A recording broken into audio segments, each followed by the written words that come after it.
The sun hadn't even risen over Manhattan when Brandon Reese stumbled into the penthouse, the faint scent of champagne and someone else's perfume clinging to his suit jacket. He thought Harper would be asleep, curled up on her side like she always was at 5 months pregnant.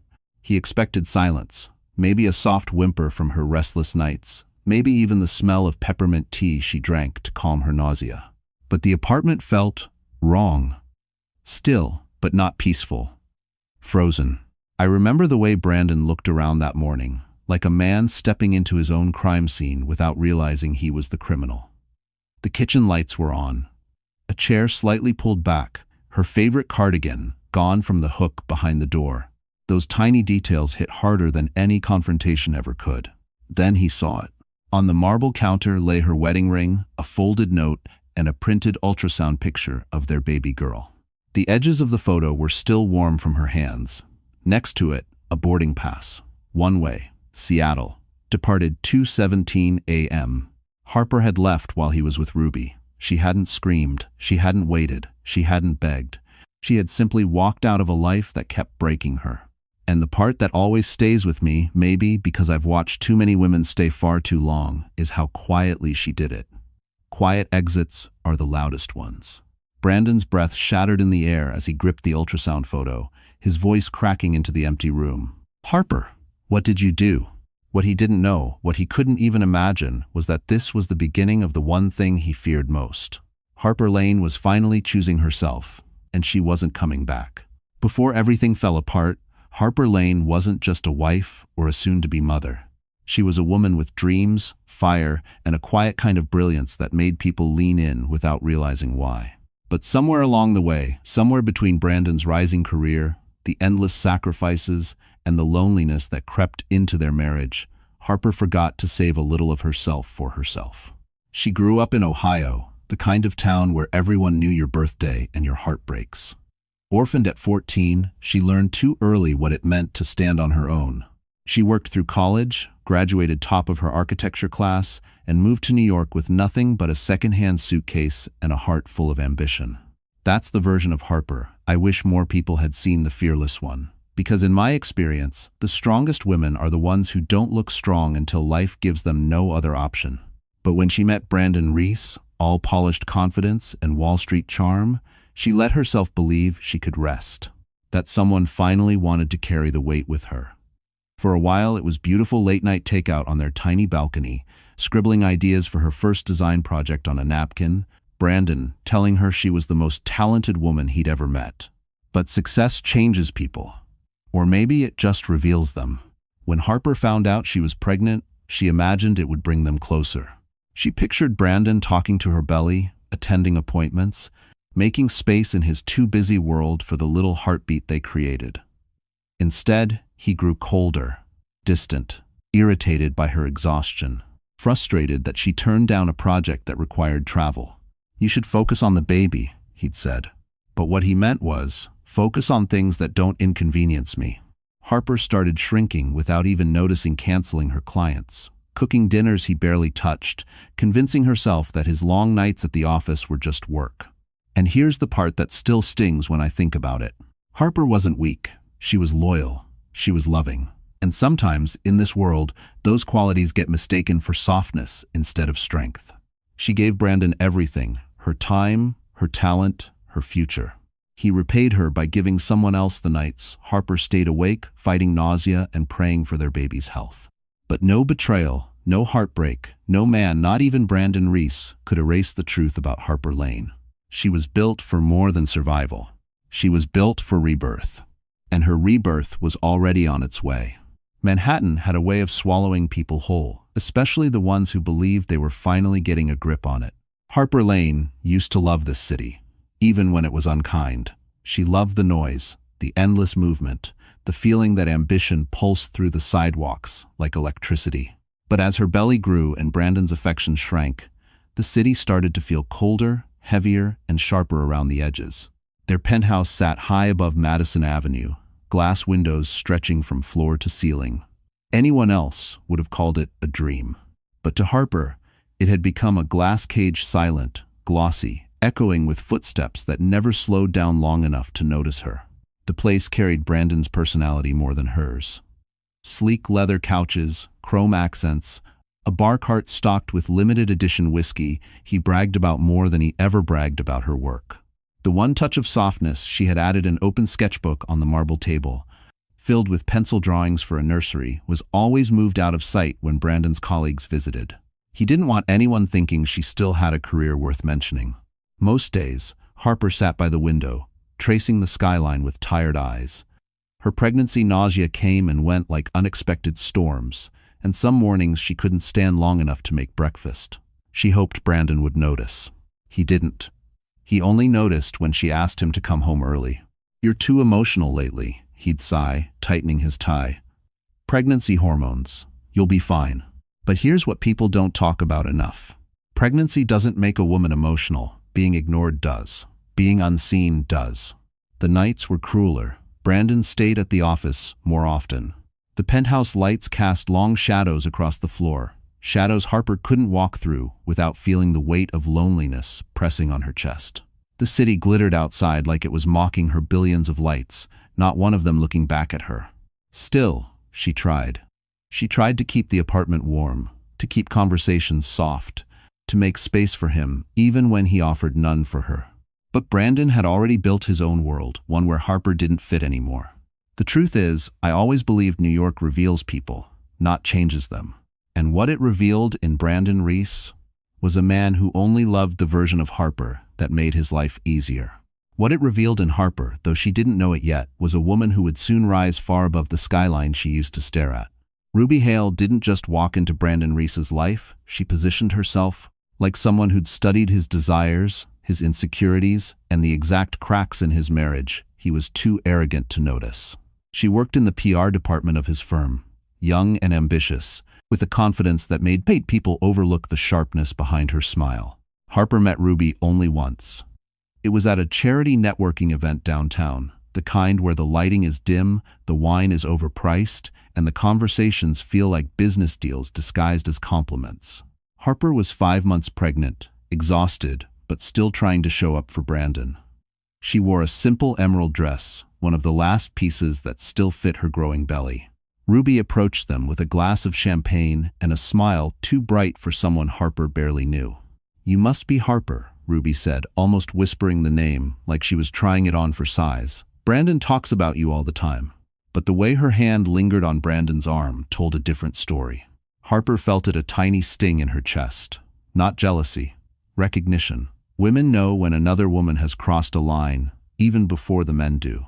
And I've learned that betrayal doesn't arrive loudly, it arrives softly, dressed as friendliness. Brandon brushed it off afterward.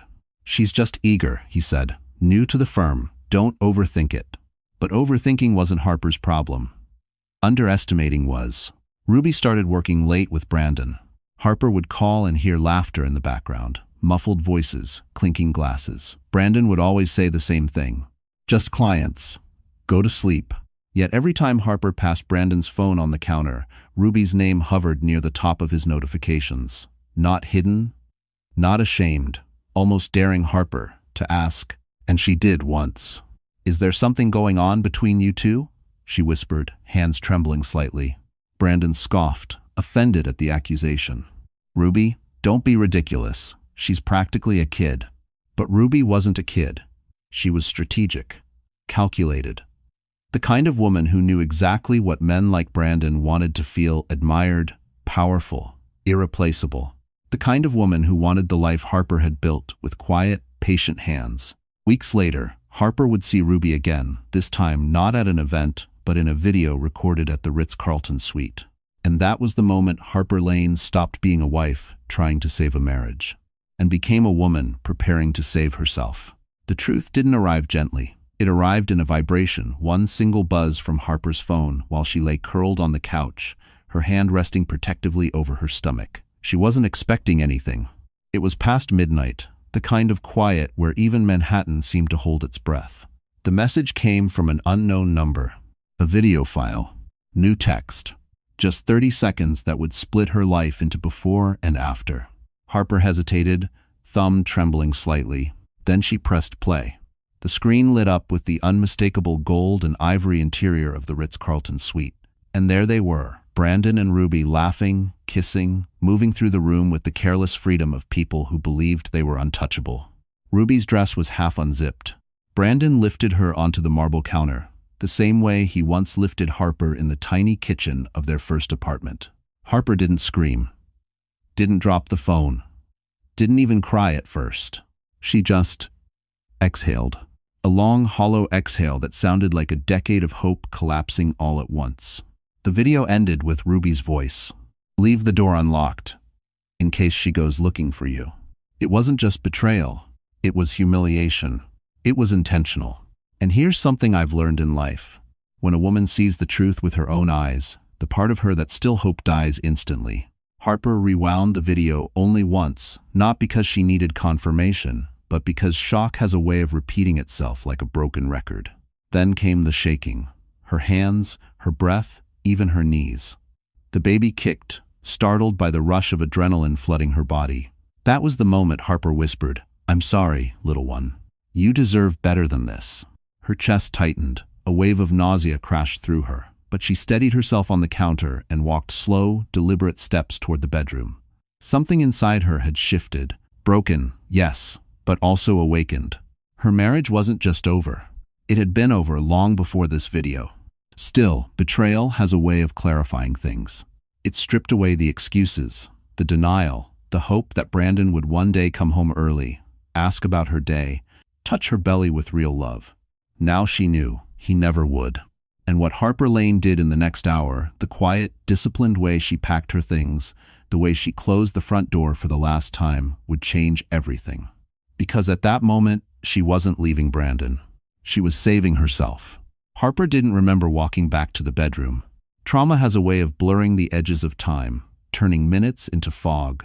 One second she was staring at the phone, and the next she was sitting on the edge of the bed, her hands pressed against her face as if she could block out the reality crashing over her. The penthouse felt cavernous. Every sound echoed the hum of the refrigerator, the distant city noise, her own fractured breathing. She tried to inhale, but her chest wouldn't rise. She tried to cry, but the tears wouldn't fall yet. Shock can be quiet like that, paralyzing rather than explosive. She looked down at her belly, round and fragile beneath the soft fabric of her shirt. "Baby, I'm so sorry," she whispered. It came out broken, the kind of apology no mother should ever have to make. Her phone buzzed again, the same unknown number. This time, a message. "You deserve to know." That was the moment the tears finally came, hot and relentless. Her body folded in on itself, shoulders shaking. She wasn't crying for Brandon. She was crying for every night she'd eaten dinner alone. For every time she'd told her baby, "Daddy's just busy." For every appointment she'd gone to without him. For every small death she'd quietly endured in that penthouse. And here's something I've learned watching stories like hers unfold. A woman never truly breaks from the betrayal itself. She breaks from finally understanding she was never valued in the first place. She reached for the nightstand, searching for something to hold on to. Her hand landed on the small silver frame containing the first ultrasound photo. She stared at it through blurred vision. That tiny heartbeat was the only thing keeping her anchored while her world fell apart. But pain doesn't stay still. It moves. It sharpens. It turns into questions. How long had this been happening? How many nights had Brandon lied? How many lies had she swallowed just to keep the peace? Then came the dizziness. A wave of panic tightened around her ribs.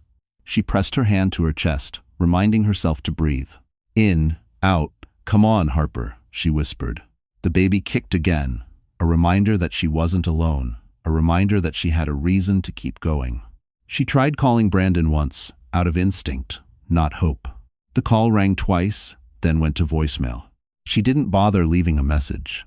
Because in that silent bedroom, surrounded by memories that no longer belonged to her, Harper Lane finally understood something. She was living in a life she no longer recognized. And if she stayed, it would destroy her. What she didn't know yet was that the moment of deepest collapse was about to push her toward the greatest turning point of her life. Harper was still sitting on the edge of the bed when her phone buzzed again, this time with a familiar name. Callum Everett. Her breath hitched. She hadn't spoken to him in almost a year, not since they'd worked together on that Manhattan Museum project. Brandon insisted she quit halfway through. Callum had been nothing but respectful, admiring her designs with a sincerity that felt rare in a world full of polished masks. When Harper walked away from the project because of her pregnancy and Brandon's pressure, Callum didn't question her. He simply said, "If you ever want to return, my door is open." Harper had always assumed he said it out of politeness, not intention. She hesitated before answering, wiping tears from her cheeks. "Harper?" His voice was warm, steady, so different from the cold silence she'd been drowning in. "I hope I'm not calling it a bad time." She nearly laughed. If only he knew. But Harper had always been good at protecting her pain. "No," she whispered. "It's fine." "I heard from a colleague that you've been taking time off," Callum continued gently. "I just wanted to check in, and something came up. A position opened on my Seattle team. It's a leadership role, high profile. I thought of you immediately." Harper blinked, stunned. Seattle, the farthest point from the wreckage of her life. Callum kept talking, unaware of how his words were reaching her at the exact moment she needed them most. "You're one of the most gifted designers I've met, Harper. I don't say that lightly. If you want it, the job is yours. We'd relocate you, of course, give you time to settle." And Harper, his tone softened. "You deserve a place where your work is valued." Harper pressed a hand over her mouth. For the first time that night, she felt something other than heartbreak. Possibility. And here's the truth I've learned from watching lives fall apart and rebuild. Sometimes the universe doesn't whisper. It opens a door so wide, you'd be foolish not to walk through it. She didn't tell Callum about the betrayal. She didn't mention the video. She didn't explain why her hands were trembling or why her breath came in uneven waves. She just said, "Thank you, really, I'll think about it." "Take your time," he replied. "Just know it's real, and it's yours if you want it." When the call ended, Harper looked around the penthouse one last time, the cold marble, the untouched dinner plates, the empty hallway leading to a marriage that no longer existed. Then she stood. Because Callum's call wasn't just an offer, it was a lifeline, and Harper Lane was finally ready to grab it. Harper didn't pack like a woman running away. She packed like a woman finally telling the truth. She moved slowly, deliberately, folding each piece of clothing with hands that still trembled but no longer hesitated. The penthouse around her was silent, dimly lit by the glow of the city outside. New York buzzed beneath her windows, unaware that a life was breaking apart above its sleepless streets. She pulled out a suitcase, the same navy blue one she brought with her when she first moved in with Brandon. Back then, it symbolized beginnings. Tonight, it felt like an ending she had delayed for far too long. In the closet, half her clothes no longer fit her growing belly. She grabbed only essentials: 2 maternity dresses, her sketchbook, the soft hoodie she always wore when she worked late. The ultrasound photo slipped from the nightstand as she reached for her charger. She froze. Her daughter. Their daughter. A child who would never know the version of her father Harper once believed in. Harper pressed the photo against her chest. "We're leaving," she whispered. "Mommy's got you." Her suitcase clicked shut. Her decision clicked into place. And here's the thing I've seen over and over in women who finally choose themselves. They don't leave because they stop loving. They leave because they start understanding. She grabbed a pen. On the marble kitchen counter, the place Brandon always insisted stay aesthetic, she left 3 things: her wedding ring, the latest ultrasound, and a note with only 5 words. "You won't hurt us anymore." It wasn't anger. It wasn't revenge. It was truth. Harper tied her hair back, pulled on her coat, and looked around the penthouse one final time. It wasn't a home anymore. It was a museum of disappointments, each room echoing everything she had tried, everything she had forgiven, everything she had lost. Downstairs, the doorman greeted her with concern. "Mrs. Reese? Going somewhere so late?" Harper swallowed hard, lifting her chin. "Yes, just a short trip." But she knew it wasn't short. It was permanent. The airport was nearly empty when she arrived. She felt the baby move again, a soft roll beneath her ribs. It felt like encouragement, or maybe permission. At the boarding gate, the attendant smiled warmly. "Seattle? First time visiting?" Harper nodded, exhaling a breath she didn't know she'd been holding. "No," she said softly. "First time starting over." As she stepped onto the plane, something inside her shifted. Not breaking, but rebuilding. Because tonight wasn't the night Harper Lane lost everything. It was the night she reclaimed her life. The plane landed just after dawn, the Seattle sky painted in muted shades of blue and silver. Rain clung to the windows in delicate beads, as if the city itself were offering Harper a quiet, cleansing welcome. It felt nothing like Manhattan, no sirens, no pressure, no shadows of a marriage that had suffocated her piece by piece. For the first time in months, Harper inhaled without feeling pain slice through her ribs. The airport was calm, almost gentle. Harper stepped off the plane, with her suitcase rolling unevenly behind her, one hand instinctively resting on her belly. The baby shifted again, as if sensing they were somewhere new, somewhere safe. Callum Everett was waiting near the baggage claim, hands in his coat pockets, rain glistening on his hair. He wasn't the type to look surprised, but when he saw Harper pale, tired, but standing, his expression softened. "You came," he said. Harper nodded, unsure if she should smile. "I didn't know where else to go. You came to the right place." Those 5 words landed differently. Not controlling, not demanding, simply true. He took her suitcase without another question. Not once did he ask about Brandon, or the swollen redness around her eyes, or why she clutched her sketchbook like a lifeline. Callum knew enough to let silence do the comforting. They drove through downtown Seattle, the horizon lined with glass buildings rising through the mist.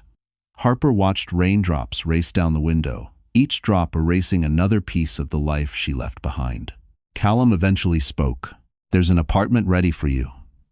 Fully furnished. You don't owe me anything for it. Consider it a temporary landing place until you're steady on your feet." Harper wasn't used to generosity without strings. "You didn't have to do that."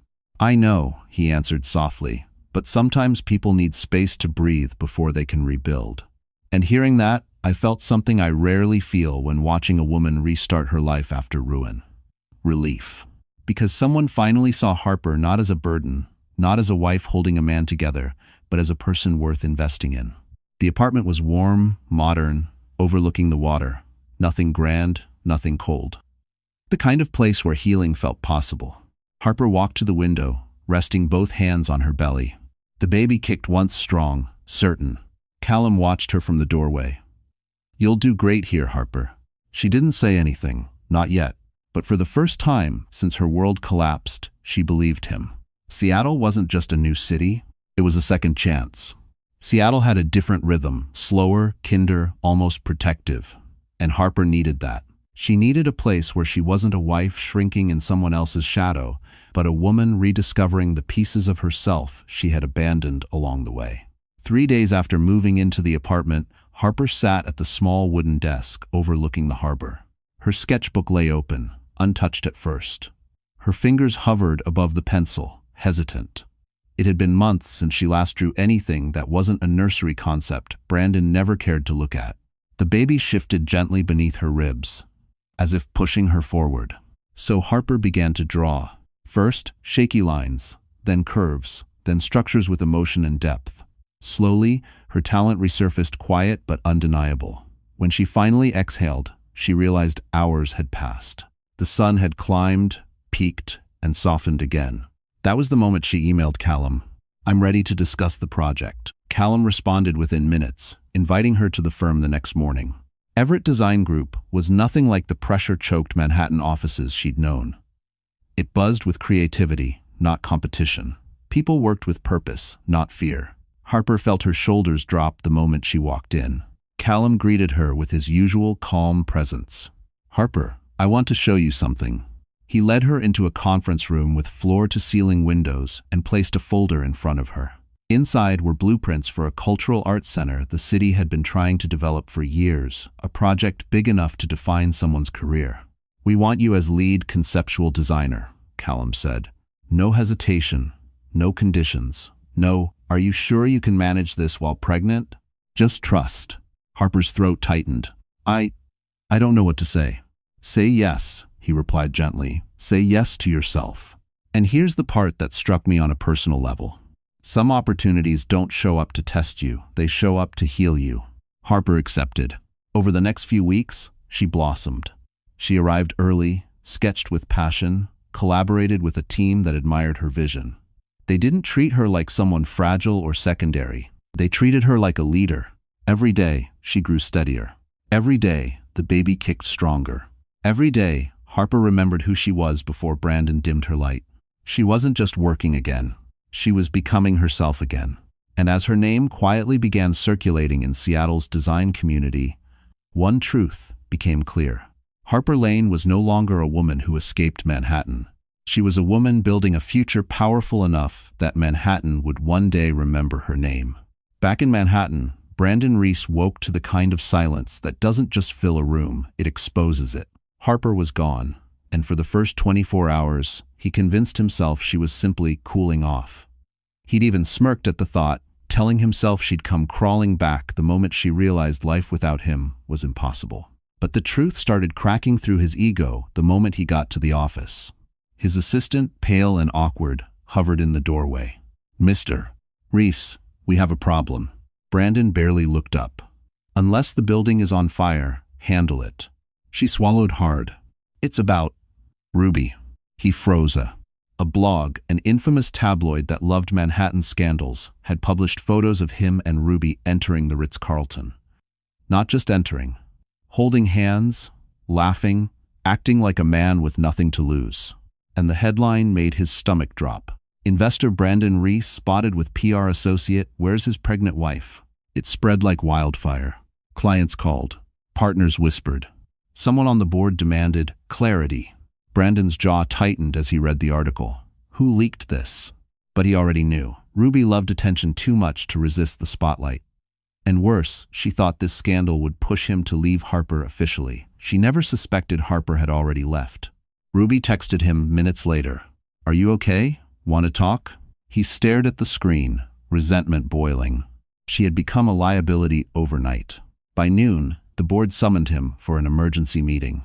He walked into the room expecting loyalty. What he found were cold eyes and colder demands.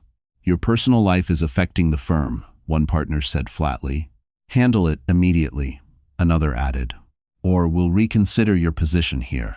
Brandon felt something unfamiliar tighten in his chest, fear. On the car ride home, he replayed everything. The empty penthouse, the abandoned ring, the ultrasound picture. For the first time, he wondered whether Harper had truly left him. Not temporarily, but irrevocably. And here's where I'll admit something. Watching a man who never valued what he had suddenly panic over losing it, it's a predictable tragedy, but a strangely satisfying one. That evening, he tried calling Harper again. Straight to voicemail.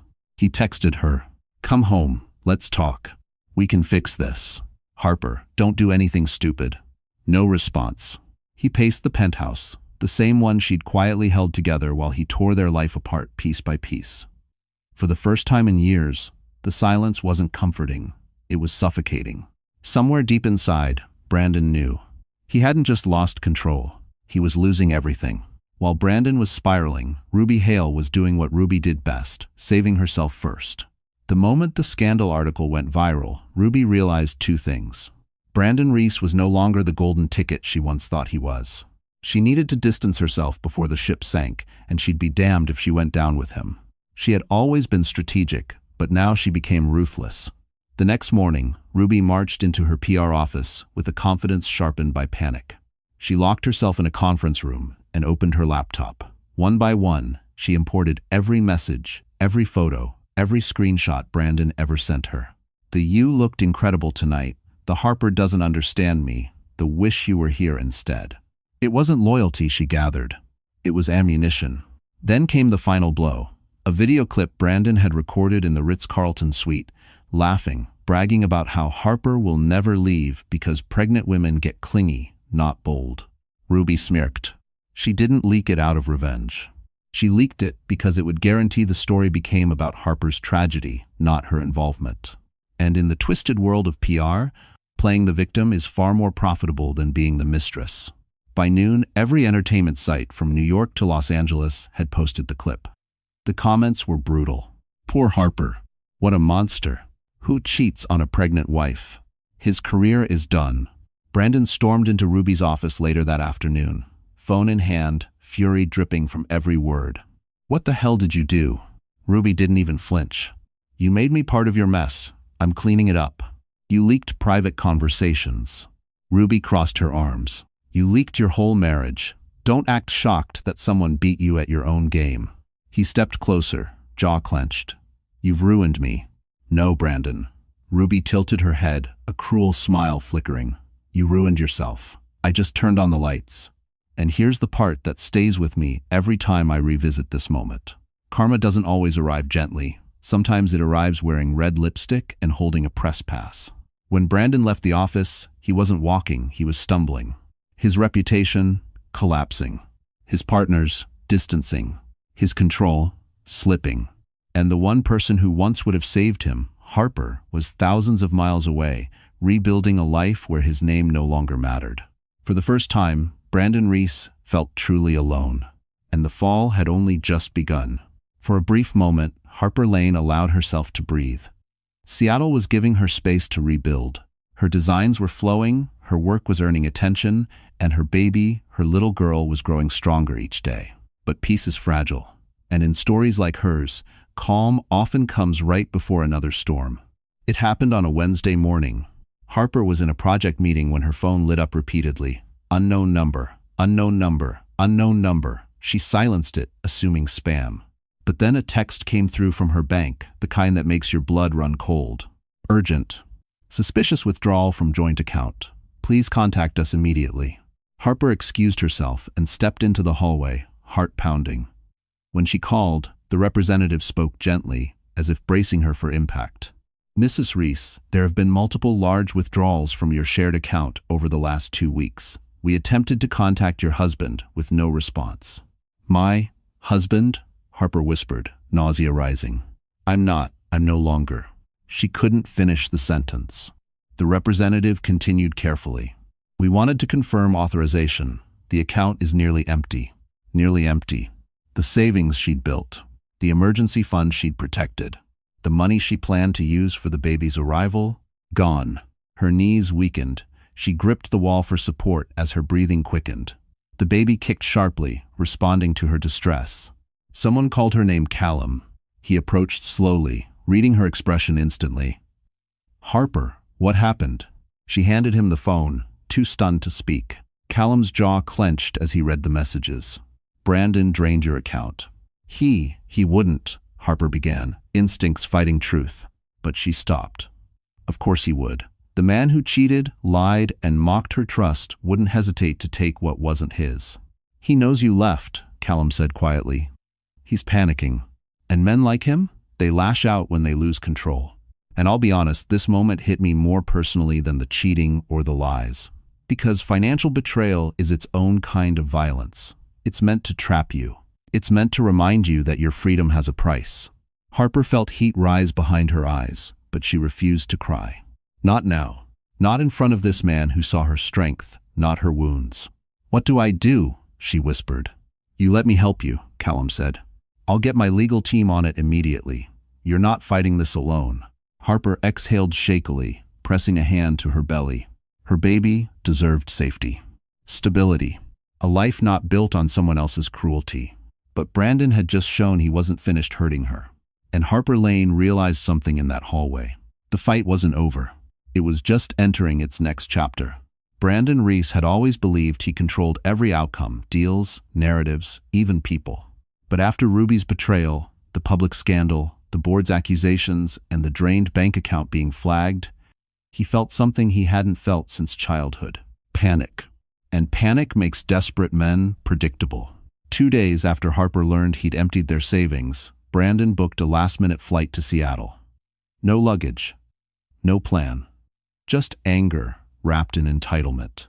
He spent the entire flight scrolling through old photos, Harper smiling on their first date, Harper holding fabric samples, Harper showing him their baby's ultrasound, photos he never valued until they were the only thing left. But what struck me most? Men like Brandon don't mourn the woman. They mourn the power they had over her.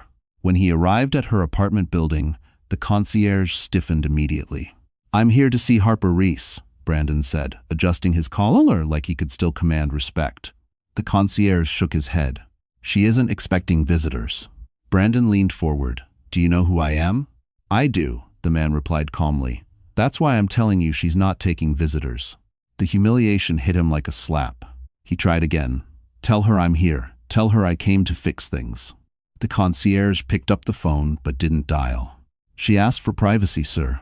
Brandon's voice cracked with fury. "She's my wife." The concierge's answer was the quiet kind of brutal.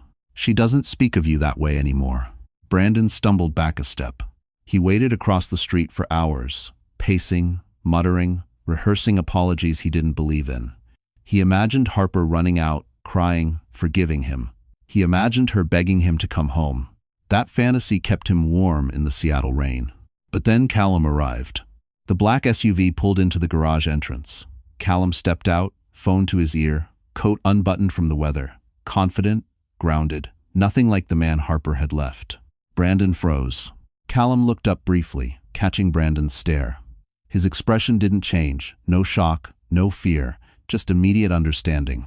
He knew exactly who Brandon was, and exactly why he was there. Callum didn't approach him. He didn't need to. He simply walked inside, the door locking behind him, a silent message. "She's protected now." And I'll admit there was something deeply satisfying in that moment. Because nothing terrifies a controlling man more than seeing the woman he underestimated finally being valued by someone else. As the rain soaked through his clothes, Brandon realized what he never expected. Harper Lane wasn't just gone. She was unreachable. And for the first time, he wasn't the one choosing the distance. Brandon didn't leave Seattle. He lingered, obsessing, rehearsing, unraveling. For 2 nights, he sat in a cheap hotel room, scrolling through Harper's social media, zooming in on old photos, convincing himself she still belonged to him. But on the 3rd morning, he snapped. He marched to Everett Design Group, convinced that Harper would finally hear him out, that if he could just talk to her, control the narrative again, things would go back to the way he believed they should be. Inside the lobby, employees froze when they saw him. His name had been circulating online for days, attached to headlines dripping with scandal. He was not a man people wanted to be seen with anymore. "I'm here for Harper Reese," he demanded. The receptionist hesitated, then picked up the phone. Her eyes softened not with sympathy, but with the kind of pity reserved for men who have already lost everything. "Miss Lane is in a meeting," she said. "Lane, not Reese." The correction hit him like a punch. "I'll wait," he snapped. He didn't have to wait long. Minutes later, the elevator doors slid open, and there she was. Harper stood flanked by 2 designers, her belly pronounced under a soft cream sweater, her face tired but composed, stronger than he remembered, stronger than he ever allowed himself to notice. When she saw him, her breath hitched, but she didn't falter. "Harper," Brandon exhaled, stepping toward her. "Baby, please." She held up a hand. "Don't." The firmness in her voice startled even her team. "Let's talk in private," he said. "We can fix this. I made mistakes, but you emptied our savings." Her tone didn't rise, didn't shake. It simply told the truth. "I panicked," he protested. "You left without explanation. I didn't know if you were coming back. That wasn't your money to touch." "You're my wife?" She inhaled sharply. "No, Brandon. I was your wife, and you treated me like property." A flicker of fear crossed his face. This wasn't the wounded, forgiving Harper, he remembered. This woman was someone else entirely. Someone he couldn't manipulate. He reached for her arm. "Harper, please, come home. We can start over. I need you." She stepped back. "You don't need me. You need control." Employees passing through the hallway slowed down, sensing the emotional wreckage unfolding before them. Brandon's voice broke. "I love you." She shook her head gently. "If this is love, then my daughter and I deserve better than it." And here's the part I'll never forget, because it felt like watching a woman finally reclaim her power. Harper didn't just walk away. She walked toward a life no longer defined by his misery. Callum turned the corner just in time, placing a protective hand on Harper's back. Brandon's face collapsed. The truth was undeniable. Harper had already chosen her future, and it did not include him. If Brandon thought he'd hit rock bottom, he was wrong. He hadn't even seen how deep the drop truly went. Because Ruby Hale, the woman he gambled his marriage on, was about to make sure he never climbed back up again. After their confrontation at Everett Design Group, Brandon stormed back to New York for an emergency board meeting. He expected resistance, maybe criticism, but somewhere in his delusion, he still believed he could regain control. He didn't expect the projector in the boardroom to flicker on with a video he'd never seen before. Ruby, in a sleek red dress, sitting in an interview chair, smiling sweetly into the camera. "Thank you for inviting me to speak," she said to the unseen interviewer. "I believe it's important the public knows the truth about the environment inside this firm." Brandon shot up from his chair. "What is this? Turn it off." No one moved. Ruby continued, her voice smooth, calculated, and dripping with well-rehearsed innocence. "I was manipulated by a senior partner, misled, promised safety, promised opportunities, promised emotional support while his pregnant wife was at home." Gasps rippled across the table. Brandon slammed his fist on the surface. "She's lying," she was willing. But Ruby wasn't finished. She leaned forward, eyes glowing with performative vulnerability. "I regret the pain this has caused, Mrs. Reese. I reached out privately to apologize, but Mr. Reese blocked my messages. I want accountability. For myself, for her, for all women pressured into silence." Brandon nearly choked.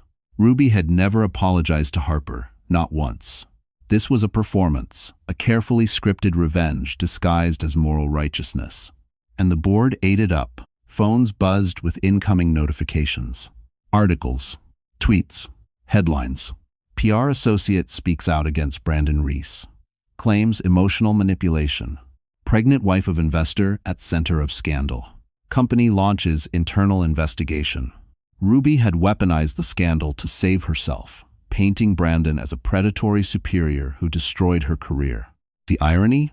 He had destroyed her career, just not in the way she claimed. The board chair turned to him, voice cold and final.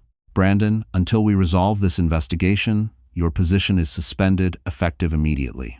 Brandon froze. Suspended. Publicly. Unanimously. The room emptied quickly, leaving him alone with the echo of his downfall. And here's the part I have to say out loud. Karma rarely arrives clean. Sometimes it comes wearing a polished smile and giving exclusive interviews. Ruby hadn't just turned her back on him. She had dug the grave and handed him the shovel. By the end of the day, Brandon Reese was trending not as a power player, but as a warning. And far away in Seattle, Harper had no idea that the world was finally seeing the real him. For weeks, Harper had held herself together through sheer willpower design meetings, legal consultations, late-night sketching until the lines blurred. She told herself she was fine, strong, untouched by the storms Brandon was causing from afar. But the body always knows, especially the body carrying life. It was almost midnight when the first bolt of pain struck a sharp, deep contraction that forced Harper to grip the edge of the kitchen counter. She tried to steady her breathing, but another wave hit, stronger, faster than it should have. Not tonight, she thought. Not this early. Her phone fell to the floor as she tried to reach for it. Panic rose like heat beneath her skin. "Please," she whispered to herself. "Not yet, not like this." She managed to dial one number, Callum's. He answered on the second ring. "Harper, what's wrong?" I think it's happening," she gasped. "It's too soon, Callum. I'm scared." "I'm on my way. Don't move. Don't worry. I've got you." 15 minutes later, though, to Harper it felt like hours, the door burst open. Callum rushed in, breathless, eyes bright with concern. Without a word, he scooped her into his arms as another contraction tore through her. "Just breathe," he murmured. "You're not alone. I'm right here." And I have to admit, there's a kind of beauty in moments when someone shows up exactly the way you always hoped your partner would. Not because they have to, but because they choose to. The hospital lights blurred overhead as doctors rushed her into a delivery room. Everything moved fast, too fast. Nurses called out vitals. Machines beeped. Harper clenched Callum's hand, tears streaming down her face. "Is she okay? Is the baby okay?" Her voice cracked, raw with fear. "You're both going to be fine," he said firmly, though his own eyes glistened. "You're the strongest woman I know." Hours passed in fragments, pain, breath, pressure, fear, until finally a cry pierced the room, small, fierce, undeniable. A nurse placed a tiny, wrinkled, perfect baby girl on Harper's chest. Harper's sob broke open. "Hi, sweetheart, you're here," she whispered, her voice trembling with awe. The baby curled against her, as if recognizing the heartbeat she'd listened to all this time. Callum stepped back, giving them space, but his eyes softened with something close to reverence. "You did it," he said quietly. Harper brushed a tear away. "No," she corrected gently. We did. Because in that moment, in that fragile, luminous moment, Harper Lane realized she wasn't just surviving anymore. She was beginning. 6 weeks after giving birth, Harper Lane stood in front of her mirror, wearing a navy satin gown that flowed beautifully around her curves. She wasn't the woman who once hid her glow to make room for a man's shadow. She was a mother, a designer, a survivor. And tonight, Seattle would know her name. The annual Northwest Design and Innovation Gala was the biggest event of the year, held in a glass-walled venue overlooking the water, chandeliers reflecting across the ocean like scattered diamonds. Harper had been invited as a guest of honor for her groundbreaking conceptual work on the Cultural Arts Center. But truly, it was her presence that made the room turn when she walked in. Callum escorted her, dressed in a charcoal suit that contrasted perfectly with her gown. His hand rested lightly on her back, not possessive, not claiming. Supportive? Ready? He asked softly. She took a breath. More than I ever thought I could be. And here's what struck me deep. There's something extraordinary about watching a woman return to the world stronger than when she left it, especially after life tried to break her. The moment they entered, conversations paused. Designers, CEOs, investors, journalists, all shifted their attention toward her. Whispers drifted like warm air. That's Harper Lane, the architect from New York, the one who designed the new center. She's brilliant. For the first time in years, Harper felt seen, truly seen, not for who she married, but for who she was. Callum introduced her to board members, artists, and city officials. People praised her work, her vision, her ability to design spaces that made people feel something. You don't create buildings, one councilwoman told her. You create belonging. Harper blinked hard to keep tears at bay. During the formal program, her name was called unexpectedly. Tonight we celebrate exceptional vision, the host announced. Please welcome Harper Lane. Applause erupted, warm, thunderous, real. Harper stepped onto the stage, heart pounding. She looked out at the sea of faces and felt her daughter's tiny bracelet against her wrist, a reminder of everything she had fought for. She began speaking not about Brandon, not about heartbreak, but about creation, resilience, and the power of rebuilding. I used to design for approval, she said. Now, I design for purpose, for community, for the little girl who made me braver than I ever imagined. The room rose in a standing ovation, and somewhere in the back, unnoticed by most but impossible for me to ignore, a figure lingered in the shadows. Brandon Reese. Watching a woman he once diminished become the woman the world now celebrated. And I'll be honest, there are few sights more satisfying than seeing karma seated in the back row while triumph stands at the podium. For Harper, this night wasn't revenge. It was rebirth. Brandon Reese waited outside the gala hall like a ghost, refusing to accept its own death. His suit was wrinkled, his eyes bloodshot, his confidence stripped away layer by layer. Every time someone walked out, he straightened, hoping, praying it was Harper. He didn't have to wait long. She stepped out holding her daughter tiny, sleeping, wrapped in a soft cream blanket. Harper's face glowed under the soft moonlight, not from makeup or glamour, but from peace. A peace he had never given her, a peace he had never allowed her to feel. Harper, he said, voice cracking, please, just a minute. She paused, not for him, but because her daughter stirred against her chest. Brandon approached cautiously, as if afraid she might disappear into thin air. She's beautiful, he whispered, his voice trembling. She looks like you. Harper nodded once. She should? He swallowed hard. Can I hold her? It was the softest plea he had ever spoken. But Harper's arms tightened protectively. No, Brandon. You lost that right when you chose someone else's comfort over her existence. His shoulders collapsed. I messed up, he said. I know that, but I can change. I can be better. I need you, Harper. Both of you. Harper studied him quietly, the way someone studies a painting they once loved but no longer recognizes. There was no hate in her expression, only clarity. You don't need us, she said gently. You need redemption. And that's something only you can give yourself. Brandon shook his head violently. Don't do this. Don't shut me out. I can help. I can. No, Harper cut in. You can't. The words were simple, final. Merciless in truth, not cruelty. And here's what pierced me most. Sometimes closure isn't loud. Sometimes it's a woman speaking softly because she no longer has to raise her voice to be heard. She shifted her daughter higher in her arms.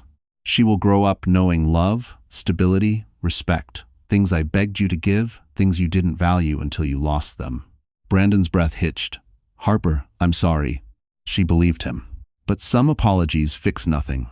I hope you find the man you pretend to be, she said softly. For your sake, not mine. Callum walked out then, stopping beside her with natural ease, his hand hovering protectively near her back, not touching unless she needed him. Brandon saw it, the stability, the respect, the quiet devotion, everything he had thrown away. Harper turned toward the car, giving her final words without looking back. Goodbye, Brandon. Not see you later. Not take care. Goodbye. A closed door. A finished chapter. A life she no longer owed him. Brandon sank to the pavement as the car pulled away, the reality crashing down at last. Harper Lane wasn't coming back. Not now. Not ever. Seattle's early summer sunlight spilled gently into Harper's apartment as she stood by the window, her daughter sleeping against her chest. The city was waking up softly, warmly, without the harsh edges of the life she left behind. For the first time in years, Harper felt something unfamiliar but unmistakable. Safety. Not the fragile kind. The earned kind. Her phone buzzed with an email notification. It was from the Seattle Arts Council. Your final design has been approved unanimously. Construction begins in October. Harper's hand flew to her mouth as tears welled. The project she once feared she wasn't strong enough to lead was now a reality, her reality. Behind her, the door clicked softly. Callum entered, carrying 2 coffees, and smiling, the kind of smile that didn't ask anything of her, didn't take, didn't demand, just existed, warm and steady. You're up early, he said. I got the email. His eyes brightened. Harper, that's incredible. She nodded, unable to speak for a moment. Her daughter shifted in her arms, tiny fingers stretching toward the light. Harper kissed the top of her head. This, she whispered, is the life I prayed for without knowing it. Callum stepped closer, but not too close, always giving her space to choose. You rebuilt everything, he said softly, piece by piece. No, she corrected, smiling. I built something new. They stood in silence, watching the water glimmer outside. There was no rush, no pressure, only possibility.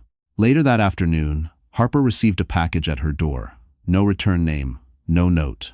Inside was her old wedding ring, cleaned, polished, and placed in a velvet box. She didn't need to open the accompanying envelope to know it was from Brandon. The letter inside was short, almost painfully honest. You were right. I didn't love you the way you deserved. I'm working on becoming a better man, not to win you back, but because losing you showed me who I really was. I hope your daughter grows up knowing everything I failed to give you. Harper folded the letter once, then again. It didn't hurt. It didn't sting. It just ended. And here's what I find most powerful about her story. Healing doesn't always come from apologies. Sometimes it comes from finally not needing them. That evening, Callum joined Harper and her daughter on the balcony. He glanced at the baby, then at Harper. I'd like to be part of her world, he said gently, if you ever want that.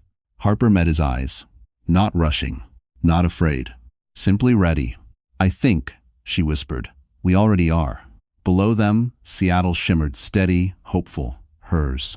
Harper Lane didn't just get a happy ending. She earned it. And the life she built was the kind no one could ever take away again. So, that's where our story closes tonight. And if you're still here with me right now, then something in Harper's journey must have touched your heart in its own quiet way. Maybe it reminded you that strength isn't loud, healing isn't sudden, and leaving isn't failure. It's choosing yourself when the world tries to convince you not to. Marcus Aurelius once wrote, "The impediment to action advances action. What stands in the way becomes the way." And Harper's life showed exactly that. Every betrayal, every heartbreak, every sleepless night pushed her toward the version of herself she was always meant to become. If there's one thing I hope you take with you, it's this. You deserve a life where you are valued, not tolerated. Loved, not used. Seen, not hidden. And sometimes the bravest thing you'll ever do is simply walk away from what hurts you. If Harper's story gave you courage, comfort, or even just a moment of reflection, then let's keep growing together. Hit the like button, share this with someone who might need it tonight, and subscribe so you don't miss the next journey we walk through side by side. You're not alone, and your story isn't over yet.